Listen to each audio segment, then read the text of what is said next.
মা বাবা যদি মুশরিক হন, বেঈমান কাফের হন, তাদের সাথে খারাপ কোনো আচরণ করবেন না, অভদ্র ভাষা ব্যবহার করবেন না, বরং তাদেরকে নম্র ভদ্রভাবে বোঝানোর চেষ্টা করবেন।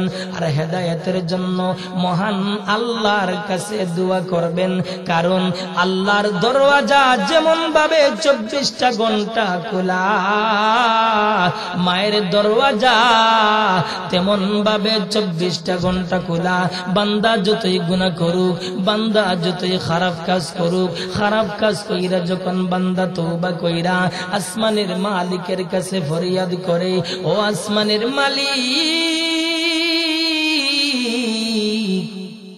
আমি গুনাহ করেছি, আমি তওবা করলাম, আর জিন্দেগিতে কখনো গুনাহ করব না, আমাকে মাফ কইরা দাও, বলতে দেরি হয়, আল্লাহর বান্দাকে আসমানের মালিক মুহূর্তের ভিতরেই মাফ করতে দেরি করেন নাই। সুবহানাল্লাহ। আমরা তোমার অবুঝ বান্দা, তুলেছি দুহাত, আমরা তোমার অবুঝ বান্দা, তুলেছি দুহাত, কবুল করো ইয়া ইলাহি, কবুল করো ইয়া ইলাহি মুদের মুনাজাত, আমরা তোমার অবুঝ বান্দা, তুলেছি দুহাত।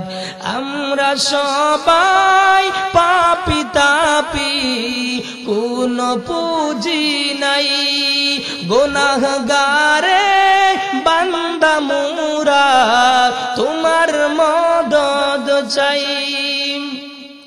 আমরা সবাই পাপী তাপী, কোন ওইদিকে বুড়া মা বুড়া বাবা 1 বছর নয়, 2 বছর নয়, 7 বছর পর্যন্ত পার হয়ে গেছে, সন্তান কিন্তু মা বাবার কোনো খবর করে না, মা বাবার কোনো তালাশ করে না। এবার মা কষ্ট পাইছে, এবার মা কষ্ট পাইছে, বাবাও কষ্ট পাইছে, মুহূর্তের ভিতরে আল্লাহ নারাজ হয়ে যান। এবার আল্লাহর পক্ষ থেকে আযাব গজব চলে এসেছে। এবার সন্তানটা এমন অসুস্থ হয়েছে, যার কারণে তার পুরুষত্ব নষ্ট হয়ে গেছে, ডাক্তার তার পুরুষাঙ্গ কেটে ফেলে দিয়েছে, যৌবন বয়সে যৌবনের রোগে আক্রান্ত হয়েছে। এবার বিবি স্বামী ছেড়ে অন্যের কাছে বিবাহ বসেছে, শ্বশুর শাশুড়ি গাড় ধাক্কা দিয়া বাড়ি থেকে বের করে দিয়েছে।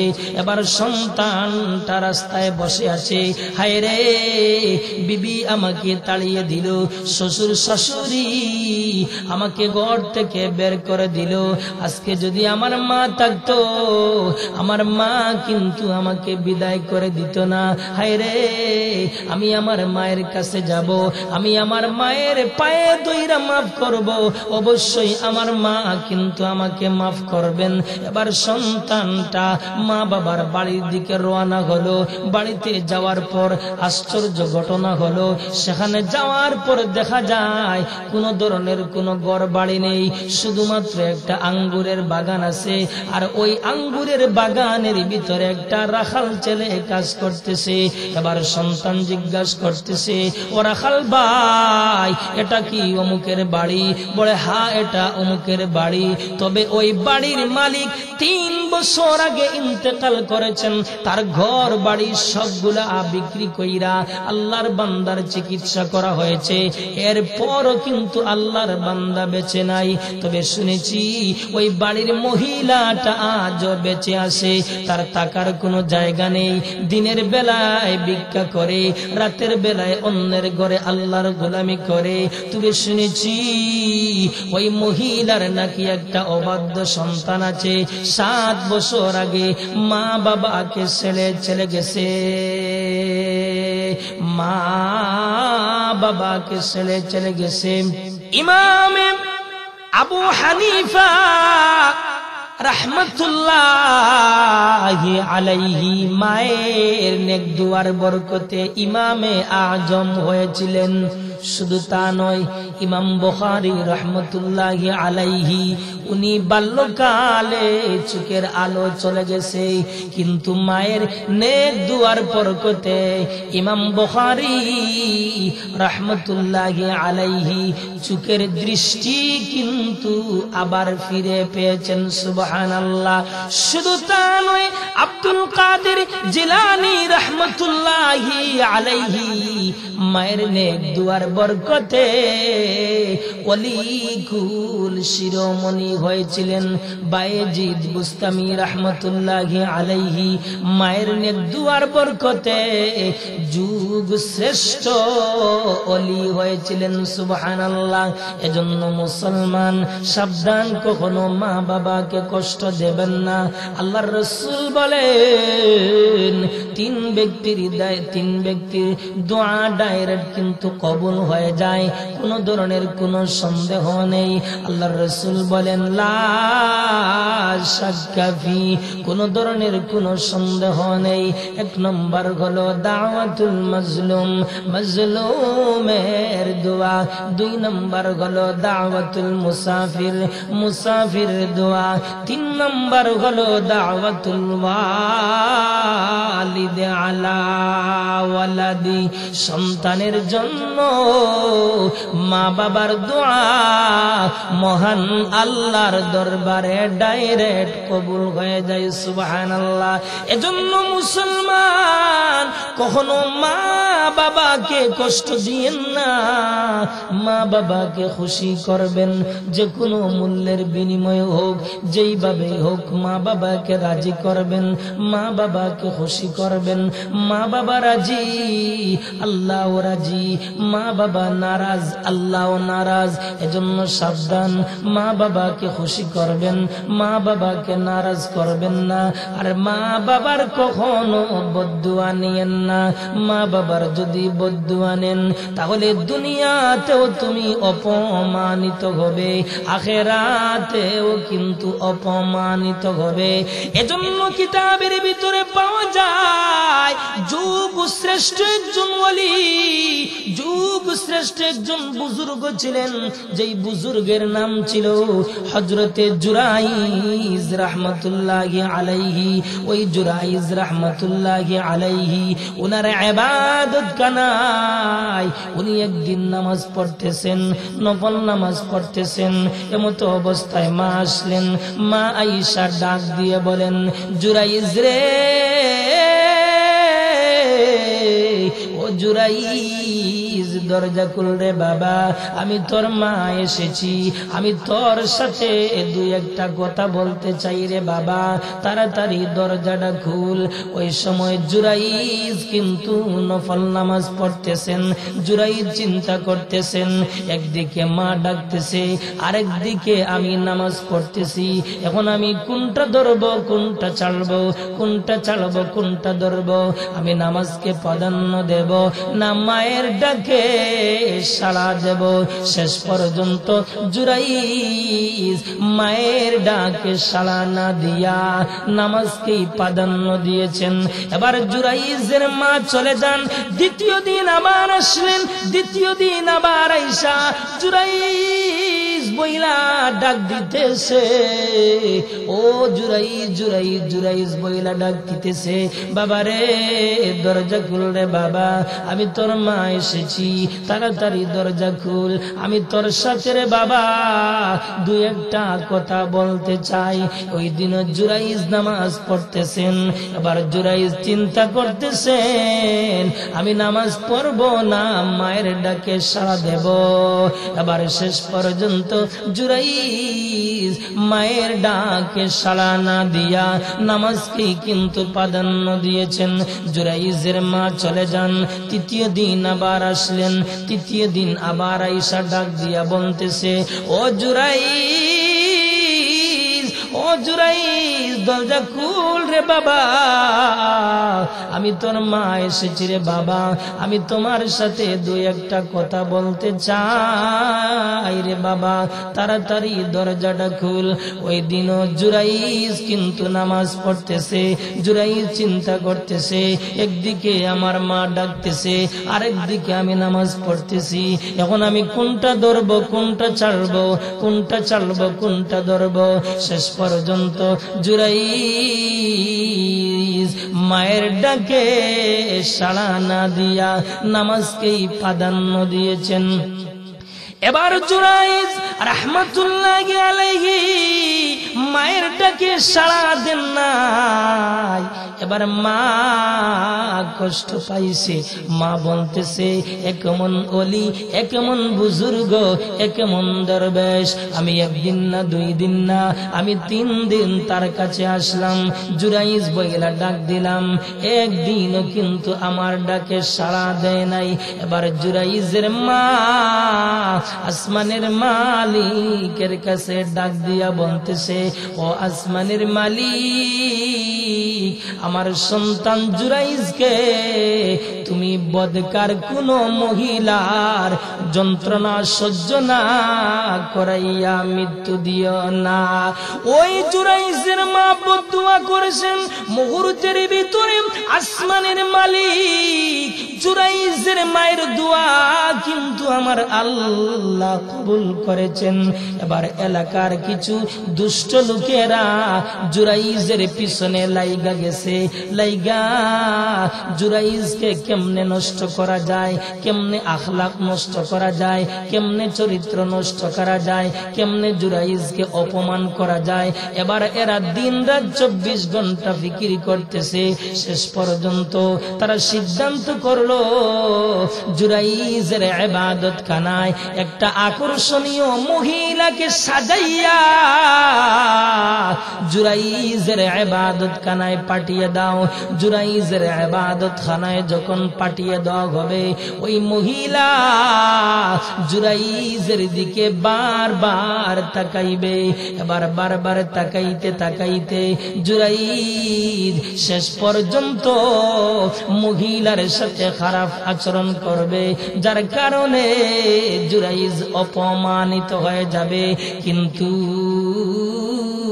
ওই মহিলা জুরাইজের দিকে বারবার তাকাইতেছে, তাকাইতে তাকাইতে কিন্তু আল্লাহর বান্দা জুরাইজ মহিলার দিকে একবারও তাকাই নাই। সুবহানাল্লাহ। এবার ওই মহিলা চিন্তা করলো না, ওইভাবে হবে না, অন্য কোনো পন্থা অবলম্বন করতে হবে। ওই পাশের জঙ্গলে ছিল একটা রাখাল, ওই রাখালটা ওই মহিলার সাথে সম্পর্ক করলো, সম্পর্ক কইরা মহিলার সাথে গুনাহের কাজ করলো। পাপাচার করার পর ওই মহিলার গর্ভ থেকে একটা পুত্র সন্তান জন্ম হইল। পুত্র সন্তান জন্ম হওয়ার পর ওই মহিলা জায়গায় জায়গায় গিয়া বলে, ওই যে দরবেশ, ওই যে অলি জুরাইজ, সে আমার সাথে জোর কইরা খারাপ কাজ করেছে, যার কারণে আমার গর্ভ থেকে একটা পুত্র সন্তান জন্ম হয়েছে। এবার এলাকার লোকেরা জুরাইজের কাছে আসলো, ও জুরাইজ, তুমি না অলি, তুমি না বুজুর্গ, কিন্তু না, তুমি তো অলি না, তুমি তো বুজুর্গ না, তুমি একটা আস্তা বন্ড।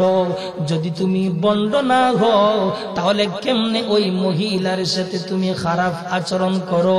আসলেই কিন্তু তুমি একটা বন্ড। এবার জুরাইজকে ওরা মারতেছে, বারবার আঘাত করতেছে। জুরাইজ বলতেছে, কি হয়েছে, কিসের জন্য আমার উপর আঘাত করো? ওরা বলতেছে, তুমি একটা মহিলার সাথে খারাপ কাজ করেছো, যার কারণে মহিলার গর্ভ থেকে একটা পুত্র সন্তান জন্ম হয়েছে। এবার জুরাইজ বলতেছে, আল্লাহর কসম, আমি তো কোনো মহিলার সাথে খারাপ কাজ তো দূরের কথা, আমি তো কোনো মহিলার চেহারার দিকেও তাকাই নাই। এবার জুরাইজ বলতেছে, যে সন্তানের কথা বলতেছে ওই সন্তানটা কই? ওই সন্তানটা আমার খেদমতে নিয়ে আসো। এবার সন্তানটা জুরাইজের খেদমতে নিয়ে আসা হলো। জুরাইজ 2 রাকাত নামাজ পড়লেন। নামাজ পড়া আল্লাহর দরবারে দুনো হাত তুইলা বলতেছে, ও মালিক তুমি তো জানো আমি নির্দোষ। ও মালিক আজকে যদি তুমি আমাকে নির্দোষ প্রমাণিত যদি না করো তাহলে সারাটা জীবন আমি অপমানের বোঝা নিয়ে থাকতে হবে। ও মালিক তুমি আমাকে নির্দোষ প্রমাণ করার ব্যবস্থা কইরা দাও। এবার দোয়া যখন শেষ, এবার জুরাইজ ওই বাচ্চার পেটে হাত রাইকা বলতেছেন, ওরে বাচ্চা বলো তো তোমার পিতা, আসল পিতা, প্রকৃত পিতাকে? এবার দুধের বাচ্চার জবানটা আমার আল্লাহ খুলে দিয়েছেন। এবার ওই বাচ্চা বলতেছে, আমার আসল প্রকৃত পিতা হলো অমুক রাখাল। ও মুসলমান ভাই, ওই যে জুরাইজ মায়ের সাথে খারাপ আচরণ করার কারণে, মায়ের ডাকে সাড়া না দেওয়ার কারণে মা যে বদদুয়া দিয়েছিলেন, বদকার মহিলার যন্ত্রণা সহ্য না করাইয়া মৃত্যু দিও না, এজন্য জুরাইজ অপমানিত হয়েছেন, লাঞ্ছিত বঞ্চিত হয়েছেন। এজন্য সাবধান, কখনো মা বাবার বদদুয়া নিয়েন না, মা বাবাকে কষ্ট দিয়েন না। মা বাবার যদি বদদুয়া নেন, মা বাবাকে যদি কষ্ট দেন, তাহলে সকরাতের সময়, মরণের সময় তোমার জবান থেকে কালেমা পর্যন্ত বের হবে না। এজন্য মুসলমান কিতাবের ভিতরে পাওয়া যায়, নবীর যুগে মদিনা শরীফে একজন যুবক বাস করত। যেই যুবকটার নাম ছিল হযরতে আলকামা রাদিয়াল্লাহু আনহু। ওই আলকামা রাদিয়াল্লাহু আনহু আল্লাহর গোলামি করত, আল্লাহর ইবাদত বন্দেগী করত। এবার আলকামা হঠাৎ কইরা এমন ভাবে অসুস্থ হয়ে পড়েছেন। এবার আলকামার বিবি নবীর কাছে সংবাদ পাঠাইলেন, নবী গো, আপনার সাহাবী আলকামার অবস্থা খুবই খারাপ, মনে হয় আলকামা আর বাঁচবে না। এবার নবীজি বেলাল, সুহাইব, আম্মারকে পাঠাইলেন, যাও তোমরা আমার আলকামার কাছে যাও।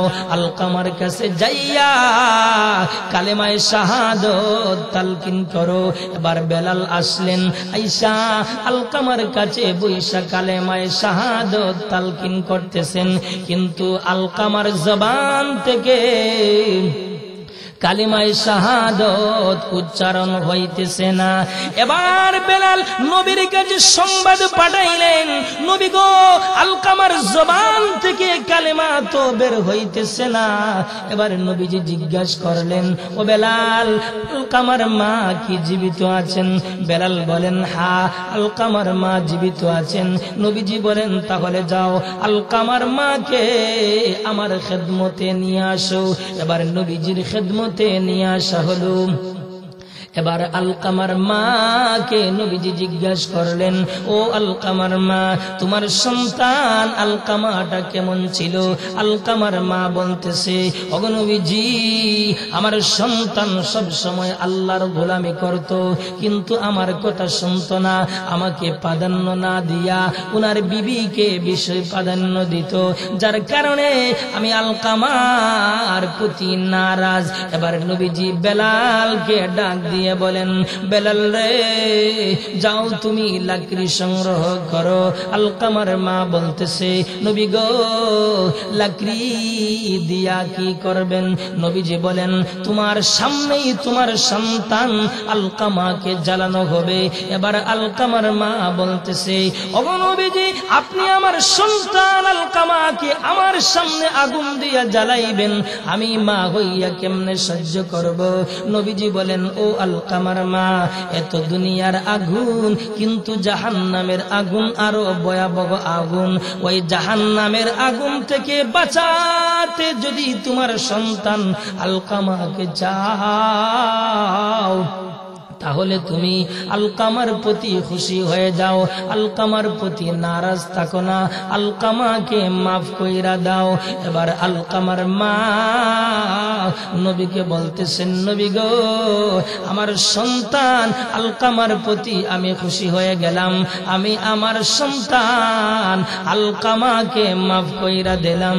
এবার নবীজি বেলালকে বলেন, বেলাল তুমি তাড়াতাড়ি যাও আলকামার বাড়িতে গিয়ে দেখো আলকামা কালেমা উচ্চারণ করতে পারতেছে কিনা। এবার বেলাল গিয়া দেখা যায় আলকামা ঘরের ভিতরে বড় বড় আওয়াজ দিয়া উচ্চ উচ্চ আওয়াজ দিয়া পড়তেছেন, লা ইলাহা ইল্লাল্লাহ, লা ইলাহা ইল্লাল্লাহ, লা ইলাহা ইল্লাল্লাহ মুহাম্মাদুর রাসূলুল্লাহ। এজন্য মা বাবাকে যদি কষ্ট দেন, যন্ত্রণা দেন, তাহলে মরণের সময়, সকরাতের সময় কালেমা পর্যন্ত নসিব হবে না। এজন্য সাবধান, কখনো মা বাবাকে কষ্ট দিবেন না। আমার ভাই, মা বাবার খেদমত করা শুধুমাত্র নেকের কারণ নয়, বরং বড় ধরনের গুনাহ মাফের উসিলাও হয়ে থাকে। এজন্য এক সাহাবী নবীজির খেদমতে আরজ করলেন, ইয়া রাসূলুল্লাহ, আমি তো বড় ধরনের গুনাহ করে ফেলেছি, আমি তাওবা করব, আমার তাওবা কি আল্লাহ কবুল করবেন? নবীজি বললেন, তোমার মা কি জীবিত আছেন? নবীজি বললেন, তোমার মা কি জীবিত আছেন? বলে, হ্যাঁ আমার মা জীবিত আছেন। আল্লাহর রাসূল বলেন, তাহলে যাও তুমি তোমার মার খেদমত করো, মার সেবা যত্ন করো। তাহলে বোঝা যায় মা বাবার খেদমত করা শুধুমাত্র নেকের কারণ নয়, বরং বড় ধরনের গুনাহ মাফের উসিলাও হয়ে থাকে। সুবহানাল্লাহ। এজন্য মুসলমান সাবধান, কখনো মা বাবাকে কষ্ট দেবেন না। এমনকি মা বাবা যদি বেঈমান কাফের হন, মা বাবা যদি মুশরিক হন, এরপর মা বাবার সাথে কখনো খারাপ আচরণ করবেন না, বরং তাদেরকে নম্র ভদ্রভাবে বোঝানোর চেষ্টা করবেন, ইজ্জতের সাথে সম্মানের সাথে কথা বলবেন। আল্লাহ সূরাতুল, যেমন ইব্রাহিম পয়গম্বর ছিলেন আল্লাহর খলিল, আল্লাহর দুস্ত, কিন্তু উনার বাবা আজর ঠাকুর ছিলেন মুশরিক। মুশরিক হওয়ার পরও ইব্রাহিম পয়গম্বর বাবার সাথে কেমনে আচরণ করেছেন আল্লাহ সূরাতুল মারইয়ামের ভিতরে আমার আল্লাহ তুলে ধরেছেন। আল্লাহ বলেন, ওয়াযকুর ফিল কিতাবি ইব্রাহিম ইন্নাহু কানা সিদ্দীকান নাবিয়্যা إذ قال لأبيه يا أبت لم تعبد ما لا يسمع ولا يبصر ولا يغني عنك شيئا يا أبت إني قد جاءني من العلم ما لم يأتك فاتبعني أهدك صراطا سويا يا أبت لا تعبد الشيطان إن الشيطان كان للرحمن عصيا يا أبت إني أخاف أن يمسك عذاب من الرحمن فتكون للشيطان وليا قال أراغب أنت عن آلهتي يا إبراهيم لئن لم تنته لأرجمنك واهجرني مليا قال سلام عليك سأستغفر لك ربي إنه كان بي حفيا এজন্য মহান আল্লাহ রাব্বুল আলামিন সূরাতুল মারইয়ামের ভিতরে আল্লাহ বলেন ওয়াযকুর ফিল কিতাবি ইব্রাহিম, নবী গো আপনি ওই কিতাবের ভিতরে ইব্রাহিমের কথা বর্ণনা করুন। ইন্নাহু কানা সিদ্দিকান নাবিয়্যা, তিনি ছিলেন সত্যবাদী নবী, তিনি ছিলেন সত্যবাদী পয়গম্বর। ইয ক্বালা লি আবিহি ইয়া আবাতি লিমা তা'বুদু মা লা ইয়াসমাউ ওয়া লা ইউবসিরু ওয়া লা ইউগনি আনকা শাইআ। ইব্রাহিম পয়গম্বর বলেন, ও আমার বাবা, যে কান দ্বারা শ্রবণ করতে পারে না, চোখ দ্বারা দেখতে পারে না, আপনারও কোনো উপকারে আজ আসে না, আপনি কেন তার ইবাদত করবেন? ইব্রাহিম পয়গম্বর বলেন, ইয়া আবাতি ইন্নী কাদ জাআনি মিনাল ইলম মা লাম ইয়াতিকা ফাত্তাবি'নি আহদিকা সিরাতান সাবিয়্যা। ও আমার বাবা, আমার কাছে এমন ইলম আছে, আমার কাছে এমন জ্ঞান আছে যা আপনার কাছে নেই, সুতরাং আপনি আমার অনুসরণ করুন, আপনি আমার ইত্তেবা করুন, আমি আপনাকে সঠিক পথ দেখাবো, আমি আপনাকে সহজ সরল পথ দেখাবো। কিন্তু ইব্রাহিম পয়গম্বরের বাবা আজর ঠাকুর ইব্রাহিম পয়গম্বরের কথা মানা তো দূরের কথা, বরং কর্কশ ভাষা, তিক্ত ভাষা সম্বোধন কইরা বলেন, قال أراغب أنت عن آلهتي يا إبراهيم لئن لم تنته لأرجمنك وهجرني মালিয়া। ইব্রাহিম পয়গম্বরের বাবা আজর ঠাকুর ইব্রাহিম পয়গম্বরকে বলতেছেন, ও ইব্রাহিম, তুমি কি আমার উপাস্যদের থেকে মুখ ফিরে নিয়েছো? সুতরাং যদি তুমি আমাকে তোমার দিকে আহ্বান করা থেকে বিরত না হও, তাহলে আমি তোমার প্রাণ নাশ করব, তোমাকে ধ্বংস করব, তোমাকে মেরে ফেলব। কিন্তু ইব্রাহিম পয়গম্বর বাবার এই বক্তব্য শোনার পর ইব্রাহিম পয়গম্বর বাবার সাথে খারাপ আচরণ করেন নাই, বরং ইজ্জতের সাথে সম্মানের সাথে কথা বলেছেন। ক্বালা সালামুন আলাইকা সাআস্তাগফিরু লাকা রাব্বি ইন্নাহু কানা বি হাফিয়া। ইব্রাহিম পয়গম্বর বলেন, ও আমার বাবা, আপনার উপর শান্তি বর্ষিত হোক, আর অচিরই আমি আমার মালিকের কাছে আপনার জন্য ক্ষমা প্রার্থনা করব। আমার মালিক আমার প্রতি মেহেরবান। এই ছিল ইব্রাহিম পয়গম্বরের অনুপম আদর্শ। এজন্য বলতেছিলাম, মা বাবা যদি মুশরিক হন, বেঈমান কাফের হন, তাদের সাথে খারাপ কোনো আচরণ করবেন না, অভদ্র ভাষা ব্যবহার করবেন না, বরং তাদেরকে নম্র ভদ্রভাবে বোঝানোর চেষ্টা করবেন। আর হেদায়েতের জন্য মহান আল্লাহর কাছে দোয়া করবেন, কারণ আল্লাহর দরওয়াজা যেমন ভাবে 24টা ঘন্টা খোলা, মায়ের দরওয়াজা তেমন ভাবে 24টা ঘন্টা খোলা। বান্দা যতই গুনাহ করুক, বান্দা যতই খারাপ কাজ করুক, খারাপ কাজ কইরা যখন বান্দা তওবা কইরা আসমানের মালিকের কাছে ফরিয়াদ করে, ও আসমানের মালিক,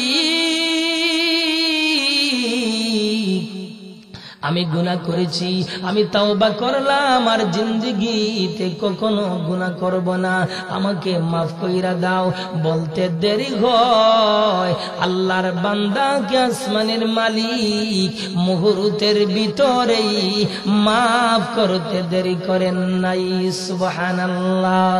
আমরা তোমার অবুঝ বান্দা, তুলেছি দুহাত, আমরা তোমার অবুঝ বান্দা, তুলেছি দুহাত, কবুল কর ইয়া ইলাহি, কবুল কর ইয়া ইলাহি মুদের মুনাজাত। আমরা তোমার অবুঝ বান্দা, তুলেছি দুহাত। আমরা সবাই পাপী তাপী, কোনো পুঁজি নাই, গুনাহগারে বান্দা মোরা তোমার মদদ চাই। আমরা সবাই পাপী তাপী, কোন ওইদিকে বুড়া মা বুড়া বাবা 1 বছর নয় 2 বছর নয় 7 বছর পর্যন্ত পার হয়ে গেছে। সন্তান কিন্তু মা বাবার কোনো খবর করে না, মা বাবার কোনো তালাশ করে না। এবার মা কষ্ট পাইছে, এবার মা কষ্ট পাইছে, বাবাও কষ্ট পাইছে। মুহূর্তের ভিতরে আল্লাহ নারাজ হয়ে যান। এবার আল্লাহর পক্ষ থেকে আযাব গজব চলে এসেছে। এবার সন্তানটা এমন অসুস্থ হয়েছে যার কারণে তার পুরুষত্ব নষ্ট হয়ে গেছে। ডাক্তার তার পুরুষাঙ্গ কেটে ফেলে দিয়েছে। যৌবন বয়সে যৌবনের রোগে আক্রান্ত হয়েছে। এবার বিবি স্বামী ছেড়ে অন্যের কাছে বিবাহ বসেছে। শ্বশুর শাশুড়ি গাড় ধাক্কা দিয়া বাড়ি থেকে বের করে দিয়েছে। এবার সন্তানটা রাস্তায় বসে আছে। হায় রে, বিবি আমাকে তাড়িয়ে দিল, শ্বশুর শাশুড়ি আমাকে ঘর থেকে বের করে দিল। আজকে যদি আমার মা থাকতো, আমার মা কিন্তু আমাকে বিদায় করে দিত না। হায় রে, আমি আমার মায়ের কাছে যাব, আমি আমার মায়ের পায়ে দইরা মাফ করব, অবশ্যই আমার মা কিন্তু আমাকে মাফ করবেন। এবার সন্তানটা মা বাবার বাড়ির দিকে রওনা হলো। বাড়িতে যাওয়ার পর আশ্চর্য ঘটনা হলো, সেখানে যাওয়ার পর দেখা যায় কোনো ধরনের কোনো ঘর বাড়ি নেই, শুধুমাত্র একটা আঙ্গুরের বাগান আছে। আর ওই আঙ্গুরের বাগানের ভিতরে একটা রাখাল ছেলে কাজ করতেছে। এবার সন্তান জিজ্ঞাসা করতেছে, ও রাখাল ভাই, এটা কি অমুকের বাড়ি? বলে, হ্যাঁ, এটা অমুকের বাড়ি। তবে ওই বাড়ির মালিক 3 বছর আগে ইন্তেকাল করেছেন। তার ঘর বাড়ি সবগুলা বিক্রি কইরা আল্লাহর বান্দার চিকিৎসা করা হয়েছে। এরপরও কিন্তু আল্লাহর বান্দা বেঁচে নাই। তবে শুনেছি ওই বাড়ির মহিলাটা আজও বেঁচে আছে। তার থাকার কোনো জায়গা নেই। দিনের বেলায় ভিক্ষা করে, রাতের বেলায় অন্যের ঘরে আল্লাহর গোলামি করে। তবে শুনেছি ওই মহিলার নাকি একটা অবাধ্য সন্তান আছে। 7 বছর আগে মা বাবাকে ছেড়ে চলে গেছে, মা বাবাকে ছেড়ে চলে গেছে। 7 বছর আগে মা বাবাকে ছেড়ে চলে গেছে। এবার মা বাবাকে ছেড়ে সন্তানটা চলে গেছে। এবার মা সন্তানের বিরহে কান্নাকাটি করতে করতে চোখের আলো চলে গেছে।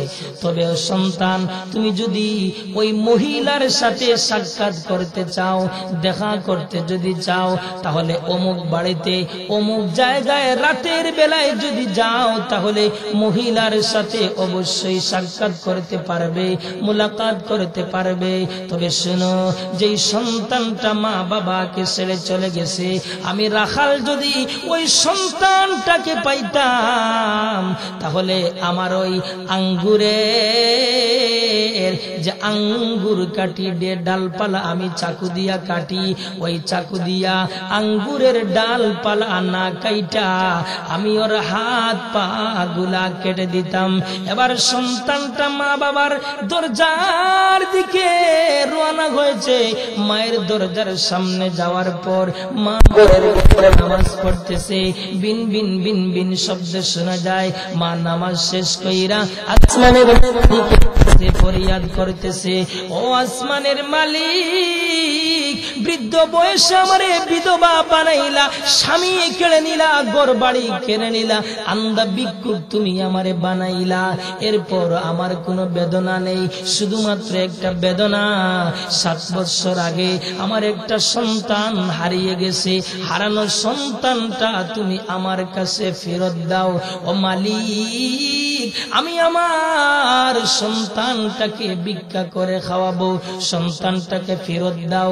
কারণ কিছুদিন আগে আমার স্বামী ইন্তেকাল করেছে।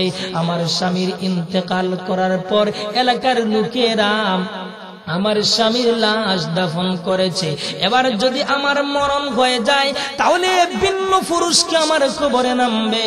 ও মালিক, তুমি আমার সন্তানটাকে ফেরত দাও, আমি আমার সন্তানটাকে ভিক্ষা করে খাওয়াবো। তথাপি মরণের কালে যেন সন্তানের হাতের মাটি যেন আমার নসিব হয়। এবার সন্তানটা ডাক দিয়ে বলে, মারে দরজা খুলো, আমি চলে এসেছি রে মা। এবার মা দরজা কইলা বলে, বাবারে আয় আমার বুকে আয়, 7 বছর আগে আমি তোরে দেখেছি, ওরে বাবা আয়, আমার চোখের আলো নেই, হয়তো আর জীবনে তোরে দেখতে নাও পারি, আয় আমার বুকে আয়, আমার ওই দুর্বল টুর দিয়া তোরে আমি চুম্বন দেই, ছোট্ট বেলায় কত চুমু খেয়েছি, আয় আমার বুকে আয়। আমার মালিক বুঝি আমার দোয়া কবুল করেছেন, তোর হাতের মাটি বুঝি আমার নসিব হবে। এই হলো মা, এই মাকে কষ্ট দিও না, কারণ এই মা বাবা সন্তানকে এমন আদর সোহাগ দেয় যেই আদর সোহাগ আজ পর্যন্ত দুনিয়ার কোনো মানুষ দিতে পারে না। সুবহানাল্লাহ। এজন্য মুসলমান সাবধান, কখনো মা বাবাকে কষ্ট দিবেন না, মা বাবাকে দুঃখ দেবেন না। এজন্য হর হালতে আল্লাহর শুকরিয়া আদায় করবেন, আল্লাহর কৃতজ্ঞতা প্রকাশ করবেন, সাথে সাথে মা বাবারও কৃতজ্ঞতা প্রকাশ করবেন। এজন্য আল্লাহ বলেন, আনিশকুরলি ওয়ালি ওয়ালিদাইক, বান্দা তুই আমার কৃতজ্ঞতা প্রকাশ কর, আমার শুকরিয়া আদায় কর। এজন্য আল্লাহ পাক রব্বুল আলামিন আমাদেরকে সব সময় আল্লাহর শুকরিয়া এবং মা বাবার শুকরিয়া আদায় করার তৌফিক দান করুন।